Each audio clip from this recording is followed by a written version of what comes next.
प्यारे भाइयों और बहनों, मेरे YouTube channel learn with Balwinder में आपका एक बार फिर से स्वागत है। इस न्यूज चैनल में मैं आपको लेटेस्ट न्यूज की जानकारी देता हूं। 7वां वेतन आयोग 7th पे कमीशन कर्मचारियों के लिए जहां खुशियां लेकर आया, साथ ही इसने केंद्रीय कर्मचारियों को दुविधाओं से घेर दिया। इसके लागू होने के बाद से कई मुद्दों को लेकर कर्मचारियों ने अपनी नाराजगी जताई। न्यूनतम वेतनमान से लेकर कई अलाउंसेस तक के मुद्दों पर कर्मचारियों की नाराजगी को देखते हुए सरकार ने समिति बनाकर उसका हल निकालने की कोशिश की। 3 समितियों में से एक समिति अलाउंस को लेकर बनाई गई थी। वित्त सचिव अशोक लवासा की अध्यक्षता में बनाई गई इस समिति की अब तक करीब 15 बैठकें हो चुकी हैं और 6 तारीख को इस समिति में कर्मचारियों की ओर से उनके प्रतिनिधि और सरकार के प्रतिनिधियों के बीच अंतिम दौर की बातचीत भी समाप्त हो गई। कर्मचारी संगठनों के संयुक्त संघ NCJCM के संयोजक शिव गोपाल मिश्र ने बताया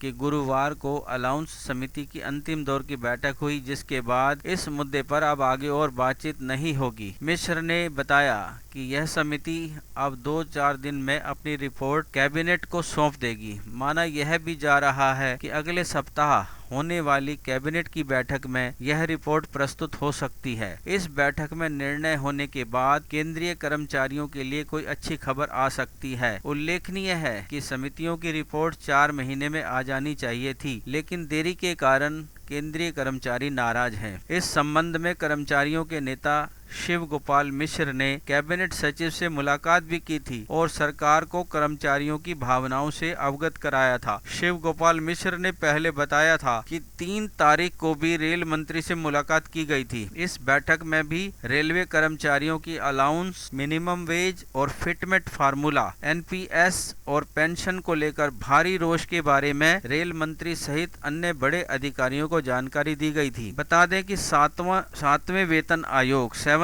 पे कमीशन द्वारा केंद्रीय कर्मचारियों को दिए जाने वाले कई भत्तों को लेकर असमंजस की स्थिति है। नरेंद्र मोदी सरकार ने 2016 में 7वें वेतन आयोग 7th पे कमीशन की सिफारिशों को मंजूरी दी थी और 1 जनवरी 2016 से 7वें वेतन आयोग की रिपोर्ट को लागू किया था, लेकिन भत्तों के साथ कई मुद्दों पर असहमति होने की वजह से इन सिफारिशों को पूरी तरह से लागू नहीं किया जा सका था। जानकारी के लिए बता दें कि 7वां वेतन आयोग से पहले केंद्रीय कर्मचारी 196 किस्म के अलाउंसेस के हकदार थे, लेकिन 7वें वेतन आयोग ने कई अलाउंसेस को समाप्त कर दिया या फिर उन्हें मिला दिया, जिसके बाद केवल 55 अलाउंस बाकी रह गए। तमाम कर्मचारियों को कई अलाउंस समाप्त होने का मलाल है, क्योंकि कई अलाउंसेस अभी तक लागू ही नहीं हुए थे और कर्मचारियों को उसका सीधा लाभ नहीं मिला है। तो कर्मचारियों को लग रहा है कि वेतन आयोग की रिपोर्ट अभी लागू नहीं हुई। अब तक 7वें वेतन आयोग की सिफारिशों को लेकर कर्मचारियों की नाराजगी के बाद उठे सवालों के समाधान के लिए सरकार की ओर से 3 समितियों के गठन का ऐलान किया गया था। 7वें वेतन आयोग की रिपोर्ट के अलाउंस को लेकर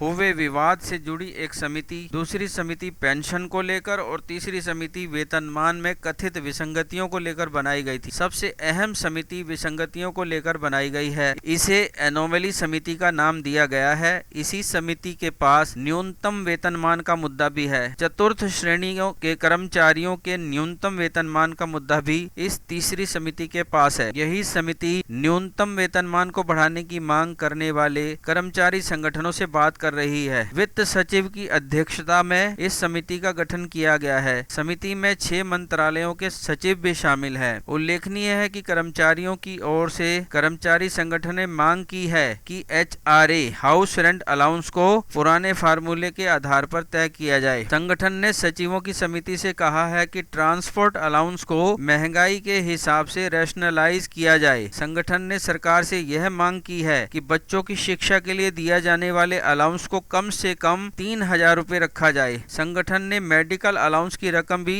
2000 रुपए करने की मांग की है। संगठन ने सरकार से यह भी कहा है कि कई अलाउंस जो 7वें वेतन आयोग ने समाप्त कर दिए हैं, उन पर पुनर्विचार किया जाए। माना जा रहा है कि सरकार ने ट्रांसपोर्ट अलाउंस यात्रा भत्ता को दो भागों में बांटा है, एक सीसीए और दूसरा पूर्ववत की तरह दिया जाने वाला टीए। यह 5वें वेतन आयोग की भांति देय होगा, ऐसा माना जा रहा है। यह भी कहा जा रहा है कि इनको डीए से अलग कर दिया जाएगा और यह फिक्स स्लैब रेट पर तय होगा। सबसे अहम सवाल अब भी बना हुआ है कि सरकार ने एचआरए यानी कि हाउस रेंट अलाउंस को कब से देने की बात को स्वीकार किया है। यह प्रश्न अभी भी कर्मचारियों को सता रहा है। क्या यह दर 1 जनवरी 2016 से लागू की गई या फिर 1 अप्रैल 2017 से ये लागू होगी? जहां तक कर्मचारियों का सवाल है, वह इसे पिछले साल जनवरी से लागू करवाने की मांग करते रहे हैं और सरकार की ओर से कुछ समय पहले ऐसा इशारा मिला था कि सभी विवादित अलाउंसेस को 1 अप्रैल 2017 से लागू किया जाएगा। जानकारी के लिए बता दें कि कर्मचारियों की मांग है कि एचआरए यानी हाउस रेंट अलाउंस को पुराने फार्मूले के आधार पर तय किया जाए या फिर इसकी दर बढ़ाई जाए। केंद्रीय कर्मचारियों का कहना है कि वर्तमान में तय फार्मूले के हिसाब से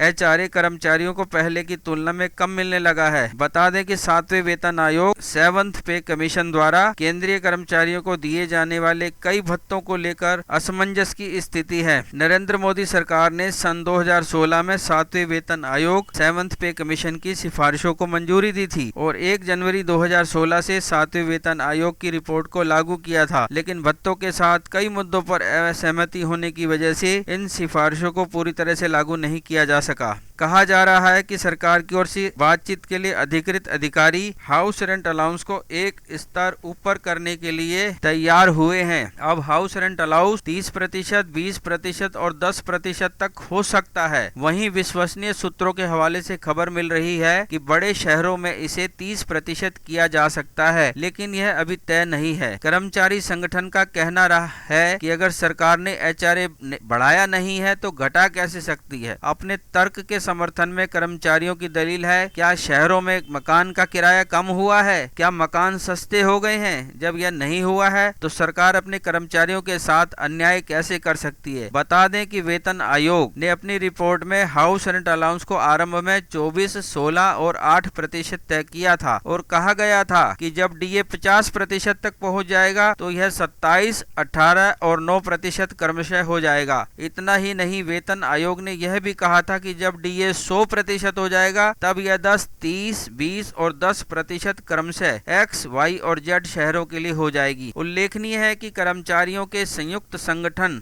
एनजेसीए ने गठित वेतन आयोग के समक्ष अपनी मांग से संबंधित ज्ञापन में इस दर को क्रमशः 60, 40 और 20% करने के लिए कहा था। संगठन का आरोप है कि आयोग ने कर्मचारियों की मांग को पूरी तरह से ठुकरा दिया था। उनका कहना है कि वेतन आयोग ने इस रेट को छठे वेतन आयोग से भी कम कर दिया है। इनका कहना है कि क्योंकि इसे डीए के साथ जोड़ा गया है तो यह अभी बढ़ेगा और जब डीए की दर तय प्रतिशत तक बढ़ जाएगी। जानकारी के लिए बता दें कि 7वां वेतन आयोग से पहले केंद्रीय कर्मचारी 196 किस्म के अलाउंसेस के हकदार थे, लेकिन 7वें वेतन आयोग ने कई अलाउंसेस को समाप्त कर दिया था या फिर उन्हें मिला दिया था, जिसके बाद केवल 55 अलाउंस बाकी रह गए। तमाम कर्मचारियों को कई अलाउंसेस समाप्त होने का मलाल है, क्योंकि कई अलाउंसेस अभी लागू नहीं हुए और कर्मचारियों को इसका सीधा लाभ नहीं मिला। तो कर्मचारियों को लग रहा है कि वेतन आयोग की रिपोर्ट अभी लागू नहीं हुई। बता दें कि 7वें वेतन आयोग की रिपोर्ट से कर्मचारियों की कई शिकायतें हैं और ऐसे में केंद्र की नरेंद्र मोदी सरकार ने अपने कर्मचारियों की शिकायतों दूर करने के लिए संबंधित मंत्रालय और वित्त मंत्रालय के अधीन समितियों का गठन किया है। ये समितियां कर्मचारी नेताओं से बात कर रही हैं और इस समितियों को अपना फैसला 4 महीने में सरकार को देना था, लेकिन अभी तक केवल अलाउंस समिति की ही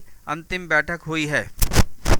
भत्तों की देरी में छिपा है केंद्र सरकार के एरियर नहीं देने का गणित। केंद्र सरकार का भत्तों की समीक्षा के लिए कमेटी गठित करने का निर्णय केंद्रीय कर्मचारियों पर भारी पड़ रहा है। आयोग की सिफारिशों के लागू होने के बाद जो भत्ते बढ़ाए या घटाए जाने हैं, उसकी समीक्षा के लिए जिस कमेटी का गठन किया गया था उसने अभी तक कोई निर्णय ही नहीं लिया है, जिसके चलते केंद्रीय कर्मचारियों को आर्थिक नुकसान हो रहा है, क्योंकि कर्मचारियों के न्यूनतम वेतन बढ़ाए जाने पर तो उसका लाभ जनवरी 2016 से लागू होकर एरियर के रूप में मिलता है, लेकिन भत्तों के बढ़ने पर ऐसा कोई लाभ नहीं मिलता। इस बार केंद्रीय कर्मियों को पुनरीक्षित भत्ते लागू होने के बाद कोई एरियर नहीं मिलेगा। 7वें वेतन आयोग की सिफारिशों पर सरकार ने एचआरए सहित कई भत्ते पुनरीक्षित किए हैं, तो कई भत्ते खत्म भी किए हैं। कर्मचारी पुनरीक्षित भत्तों से संतुष्ट नहीं है, साथ ही खत्म किए गए भत्तों को वापस लागू करने की मांग कर रहे हैं। न्यूनतम वेतन बढ़ाने की मांग भी की जा रही है। कर्मचारियों की इन सभी मांगों की समीक्षा करने के लिए सरकार ने एक कमेटी भी बनाई है। फिलहाल कर्मचारियों को छठे वेतन के आधार पर ही भत्तों का भुगतान किया जा रहा है। जब तक कमेटी की रिपोर्ट सामने नहीं आती तब तक कर्मचारियों को पुनरीक्षित भत्तों का लाभ नहीं मिलेगा। हालांकि अभी तक भत्तों का लाभ पुनरीक्षण संबंधी आदेश जारी होने की तिथि से दिया जाता है। ऐसे में पुनरीक्षित भत्ते जिस दिन से लागू होंगे फायदा भी उसी दिन से मिलेगा, जबकि पुनरीक्षित वेतन का लाभ 7वें वेतन आयोग लागू होने की तिथि से ही दिया जाएगा। वेतन एरियर तो मिलेगा, लेकिन पुनरीक्षित भत्तों में कोई एरियर नहीं दिया जाएगा। सरकार की मंशा जल्दी भत्ते देने की नहीं है, इसी के चलते उन्होंने कमेटी का गठन किया है। हमारी मांग स्पष्ट है कि भत्ते बढ़ी हुई दर पर ही होने चाहिए। सरकार भत्ते देने का निर्णय जल्दी करे और इन्हें पिछली तिथि से ही लागू किया जाना चाहिए। धन्यवाद। प्यारे भाइयों और बहनों, उम्मीद है आपको दी गई जानकारी पसंद आएगी। अगर आपको यह वीडियो पसंद आता है तो कृपया मेरे YouTube channel learn with Balwinder को सब्सक्राइब करें। इस वीडियो को अधिक से अधिक लाइक करें, कमेंट करें और अधिक से अधिक शेयर करें। धन्यवाद।